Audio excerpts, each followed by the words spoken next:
Welcome to CKLA Knowledge 3, Lesson 1, Cinderella.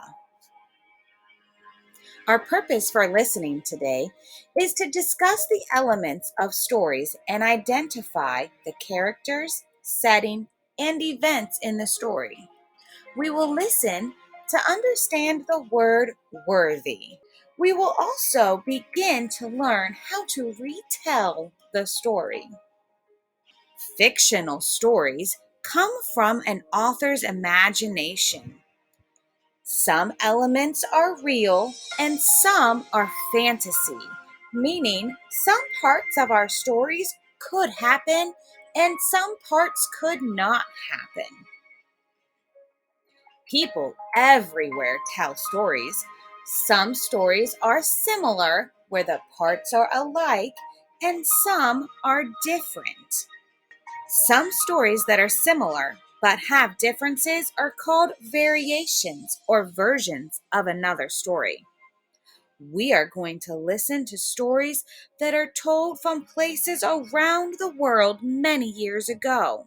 Although the variations or versions of these stories come from different countries or lands, the characters or people and talking animals in the story have many similar adventures.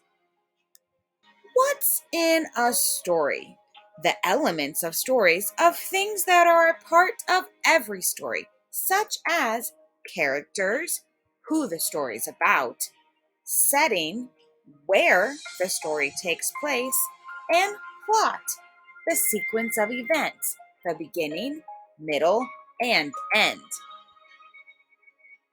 The story in today's Read Aloud originated in a country called France many years ago.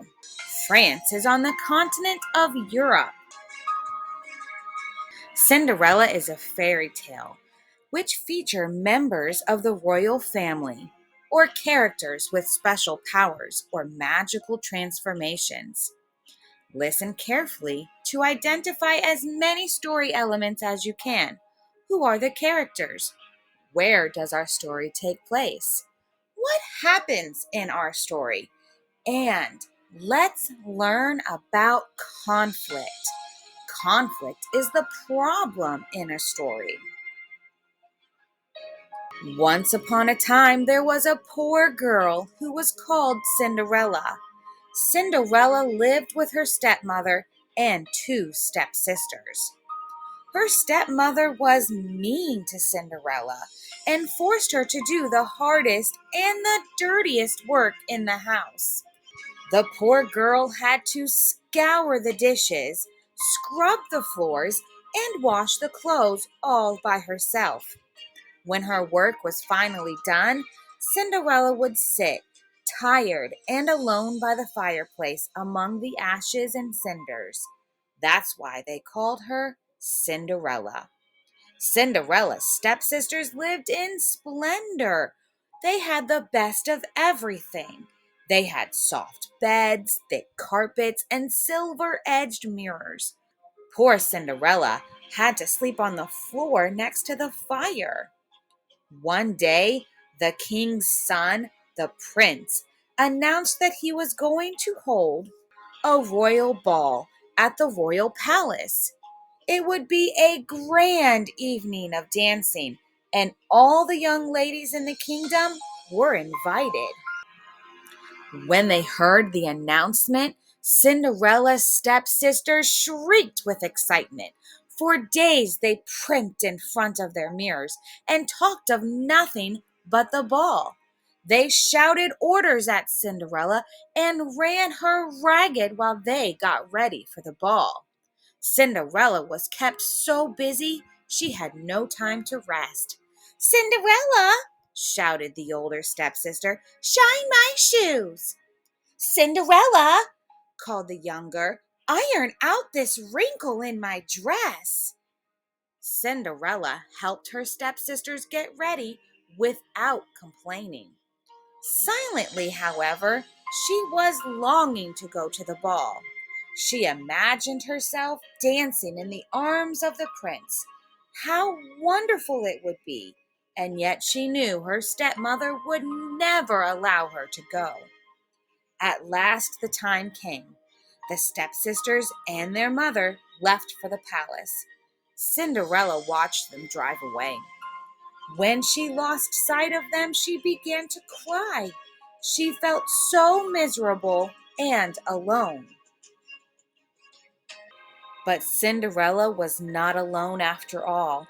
She heard a gentle voice. "What's the matter, dear?"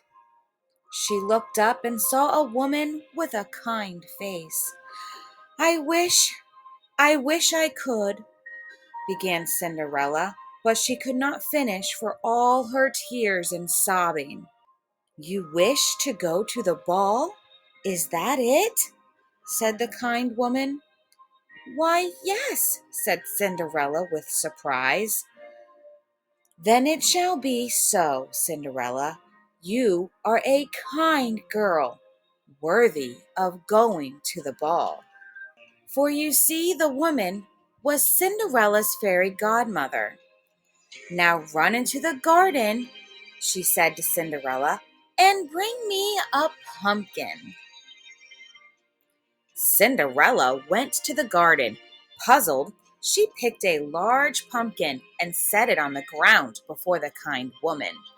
The fairy godmother tapped it with her magic wand, and it turned into a dazzling coach lined with satin. "Now, dear," said the fairy godmother, "bring me the mousetrap from the house." Cinderella brought the trap, which had 6 live mice in it.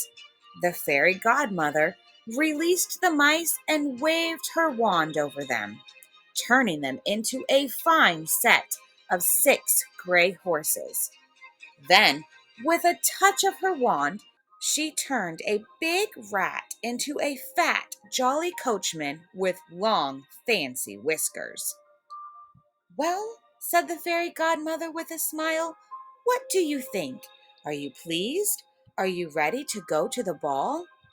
"Oh, yes," cried Cinderella, "but must I go in these dirty rags?" Her godmother laughed. Then, with a touch of her wand, she changed Cinderella's tattered clothes into a glittering gown of gold, and on her feet appeared a pair of glass slippers, the prettiest in the world. Cinderella stepped into the coach, but before she left, her fairy godmother gave her a stern warning. "Do not stay at the ball after midnight, not even a moment. When the clock strikes 12, the coach will once again be a pumpkin, the horses, mice, the coachman, a rat, and your gown, the same clothes you had on." Cinderella promised she would leave before midnight. Then, calling out her thanks, away she rode in the coach, feeling happier than she had ever felt before. When Cinderella arrived at the ball, everyone admired her beauty. The prince asked Cinderella to dance with him. They danced together once, then twice, then again and again. Cinderella's face shone with happiness. Everyone at the ball looked on in admiration. Everyone, that is, but the 2 stepsisters. They glared jealously at the lovely lady, though they had no idea that they were glaring at Cinderella because they didn't recognize her in her beautiful gown. For Cinderella, the music, the dancing, the warm gaze of the prince all seemed a wonderful dream. How quickly time slips away when the heart is happy. As Cinderella began to dance again with the prince, she heard the palace clock begin to toll. "Oh my," she gasped. "What time is it?" "Midnight," said the prince. "Midnight?" Cinderella's cheeks grew pale. She turned, and fast as a deer, she ran out of the ballroom. She sprinted down a long hallway, then down a staircase. At the foot of the stairs, she stumbled. One of her slippers fell off, but Cinderella could not stop. As she ran breathlessly out of the castle into the darkness, she heard the clock strike midnight and felt her smooth gown turn into the rough cloth of her everyday clothes.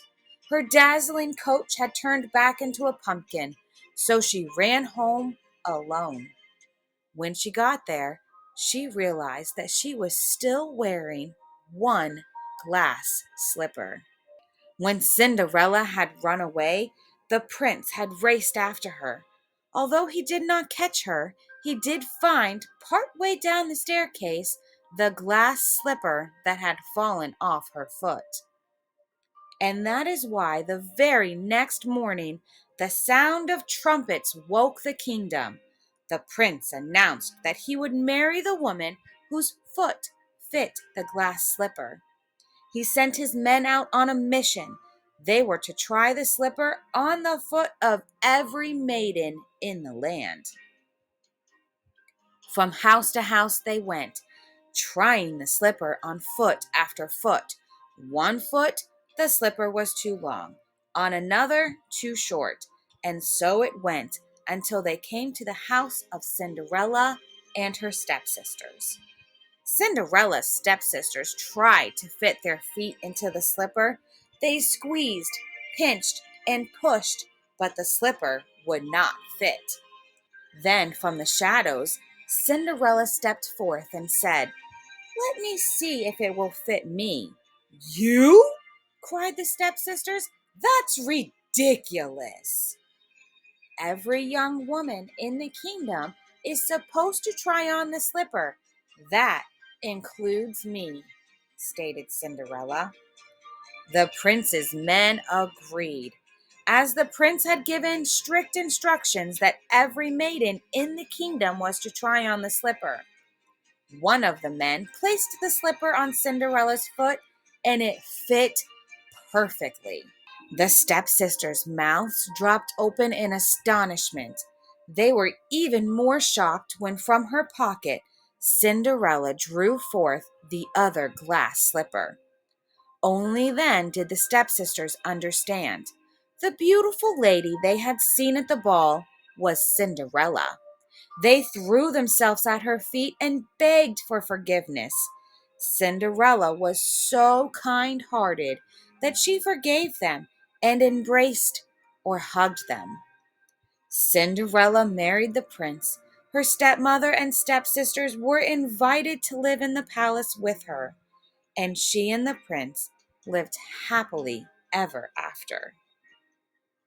I hope you enjoyed our story and were able to think of who the characters were, where the story took place, what happened in the story, how was the beginning, middle, and end, and the conflict, the problem.